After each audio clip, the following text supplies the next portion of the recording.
Sequência do Santo Evangelho segundo São João. Naquele tempo disse Jesus aos fariseus: Eu sou o bom pastor. O bom pastor dá sua vida por suas ovelhas. O mercenário, porém, o que não é pastor, de quem não são próprias as ovelhas, vendo chegar o lobo, deixa as ovelhas e foge. E o lobo rouba e dispersa as ovelhas. O mercenário foge porque é mercenário, e não lhe importam as ovelhas. Eu sou o bom pastor e conheço as minhas ovelhas, e as minhas ovelhas me conhecem. Assim como o Pai me conhece e eu conheço o Pai, eu dou a minha vida por minhas ovelhas. Outras ovelhas tenho eu ainda, que não são deste aprisco. É preciso que eu as chame também, e ouvirão a minha voz, e haverá um só rebanho e um só pastor. Em nome do Pai, do Filho e do Espírito Santo. Amém. Caríssimos irmãos, caros fiéis, temos a alegria de ter entre nós um professor de canto gregoriano, o senhor Christian de la Forêt d'Yvonne, que veio para nos ajudar a melhorar o nosso canto. E o Evangelho de hoje nos mostra Nosso Senhor que é o bom pastor. O bom pastor dá sua vida pelas suas ovelhas. O Senhor dá sua vida de duas maneiras. Nós voltaremos ao canto gregoriano examinando essa vida. Ele deu sua vida morrendo na cruz. E Ele dá sua vida dando aquilo que Ele tem com o Pai e o Espírito Santo. Isto é sua vida divina. Ele nos dá essa vida. Ele morreu na cruz para nos dar essa vida. Então não só Ele deu a vida porque morreu, mas Ele dá a vida porque Ele nos comunica aquilo que é a sua vida. E a Santa Igreja Católica é isso. A Igreja Católica é a vida de Nosso Senhor. Essa vida divina, começando aqui na terra para se completar, chegar na sua perfeição no céu. E o céu é tão perfeito. Uma coisa, quando é perfeita, ela só precisa ser repetida. Porque o que é perfeito não precisa acrescentar nada. Por isso que no céu o Pai pronuncia o seu Filho. Essa pronúncia, esse verbo é perfeito. Então não há nada a acrescentar. E Deus o repete infinitamente. E nisso há um conhecimento, uma alegria infinita. Essa é a vida que o bom pastor veio trazer para nós. Nós não a conhecemos muito pouco. Por isso a gente não fica muito entusiasmado. A gente vai muito devagar. A gente vai hesitante, porque a gente conhece muito pouco. E a gente não se esforça muito para conhecer.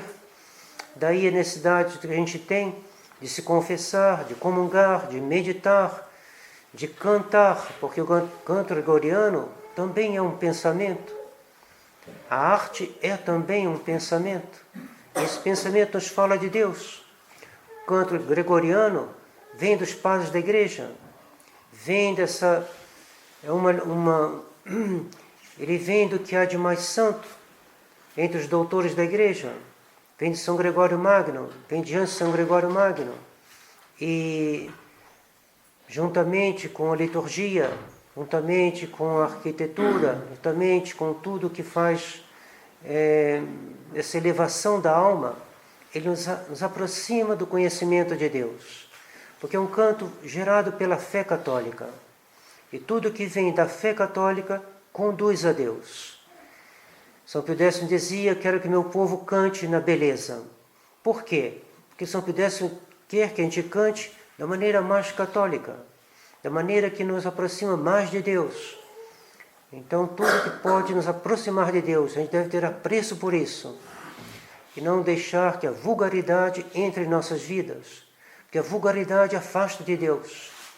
A vulgaridade faz com que a gente fica inapto a essa vida da graça, que deve circular entre nós, que deve estar no coração de cada um, e que deve se multiplicar a cada comunhão, a cada confissão, a cada missa assistida. E a igreja é isso, a igreja é essa grande grande fonte de vida divina, que parte do coração de Nosso Senhor. A igreja não é outra coisa senão Nosso Senhor comunicado a nós. Isso que é o bom pastor, e isso de maneira modesta, claro, modesta, tudo deve ser modesto na nossa vida. Uma coisa, né, o nosso canto é muito modesto, e o canto pode comunicar alguma coisa, mas claro, que comunica realmente essa vida divina é a Santa Comunhão, é Nosso Senhor, que morreu por nós, que renova a sua morte sobre o altar e renova essa doação da sua vida. Vida divina que nos é dada. Então vamos rapidamente percorrer o Evangelho de hoje, nos lembrando de que Nosso Senhor veio nos dar essa vida. Eu sou o bom pastor. O bom pastor dá a sua vida por suas ovelhas. Ele morreu por nós e Ele quer dar a sua vida. Na hora da comunhão, pensem, Nosso Senhor me dá a sua vida. A vida que Ele tem com o Pai e o Espírito Santo, essa vida. Às vezes a gente, não, que o céu, como deve ser o céu? Acho que o céu vai ser chato. O que é o céu? O que é o céu? O céu é inexprimável. É uma vida muito mais intensa do que qualquer coisa que pode fazer na Terra. A gente gosta de esporte violento, porque o esporte violento tem vida, tem uma certa vida, uma vida física, né? É interessante, não tem dúvida, é interessante. Mas a vida divina tem infinitamente superior. A vida dos esportes é uma vida mais material. E a vida da nossa alma é uma coisa infinitamente superior. Você pega a matéria, ela está num nível. Você pega o pensamento, ele está em outro nível. Você pega a graça, está num outro nível, infinitamente superior. Então, a vida mesma, ela está em Deus. O bom pastor dá a sua vida pelas suas ovelhas. O mercenário, porém, o que não é pastor, de quem não são próprias ovelhas, vendo chegar o lobo, deixa as ovelhas e foge, e o lobo rouba e dispersa as ovelhas.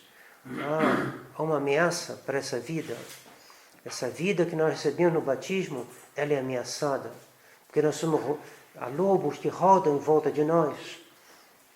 Rodam como o demônio roda em volta de nós. E não é um só, não.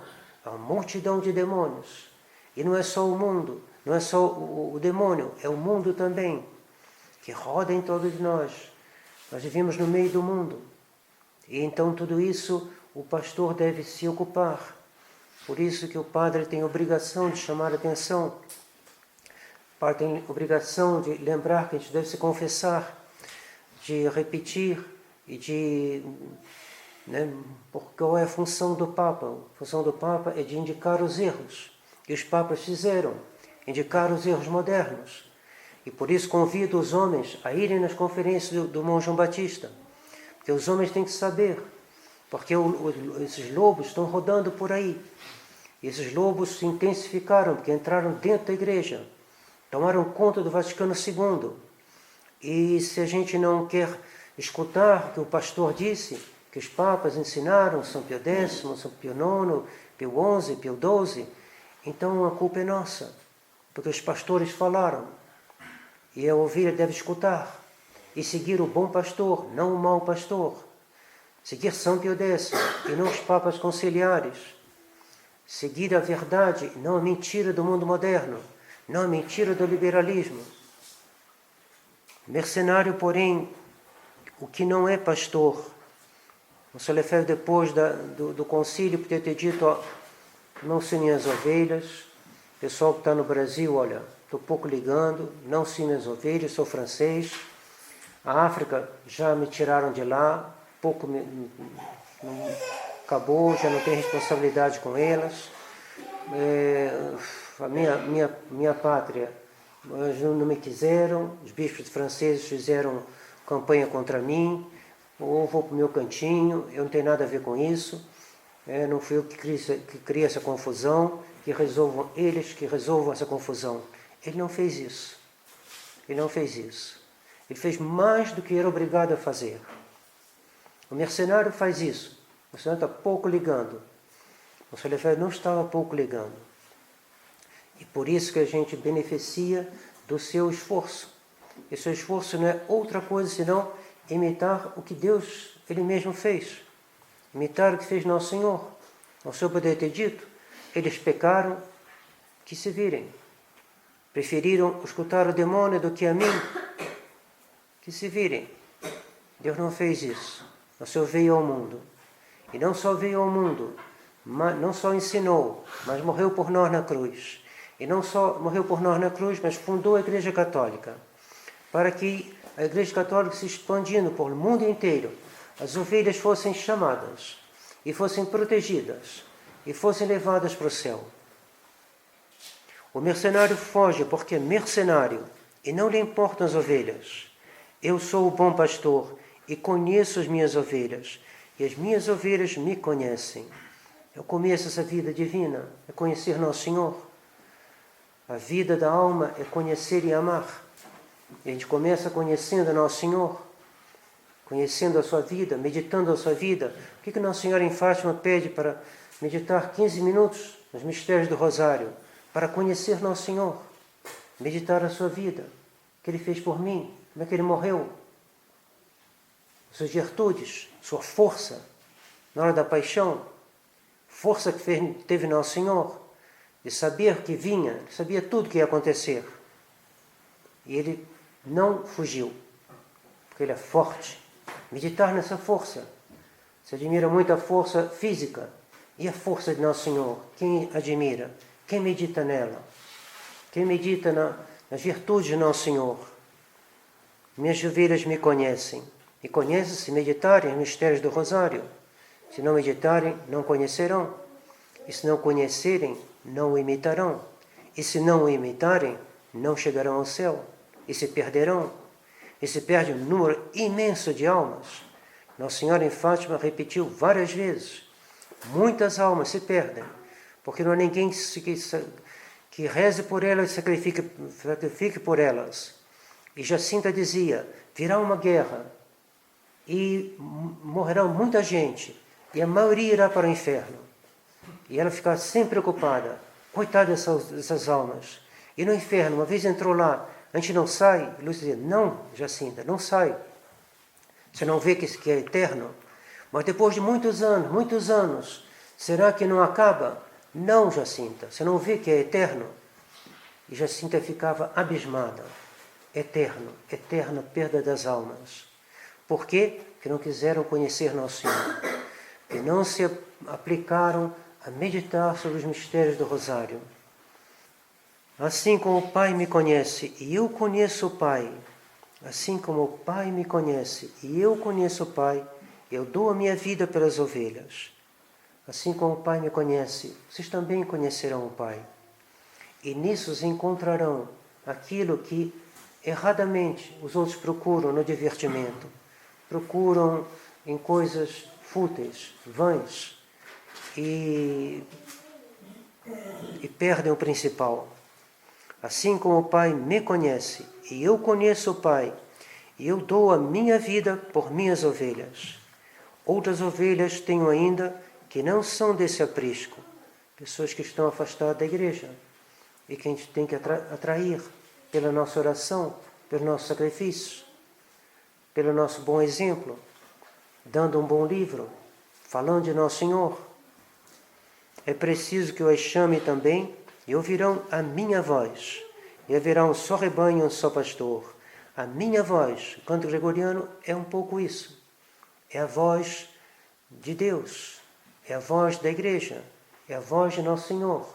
É a oração musical, é a oração posta em música, é a pregação também posta em música. Tanto a oração como a pregação posta em música. Música que vem lá dos padres da igreja, uma música que é de Deus e conduz a Deus. Escutemos bem essa música. Uns têm mais sensibilidade musical, aproveitarão mais, mas escutá-la com a fé, porque é a fé que nos conduz a Deus. E não escutá-la simplesmente artisticamente. Mais do que isso. O gregoriano é uma oração. Então peçamos a Nosso Senhor, peçamos a Nossa Senhora de nos dar ouvidos atentos. Coração dizia eu não tenho nada a apresentar. A única coisa que eu reconheço em mim é que Deus me deu um bom ouvido para escutar a voz do meu mestre, para escutar a voz do meu bom pastor. E quando vem uma outra voz diferente, Deus me deu a capacidade de distinguir entre a voz do pastor, entre a voz da minha mãe, a Santa Igreja, e a voz do lobo. Então não escutemos o lobo, escutemos a Deus. E Deus nos conduzirá à vida eterna pela intercessão da Virgem Maria. Do Pai, do Filho e do Espírito Santo. Amém.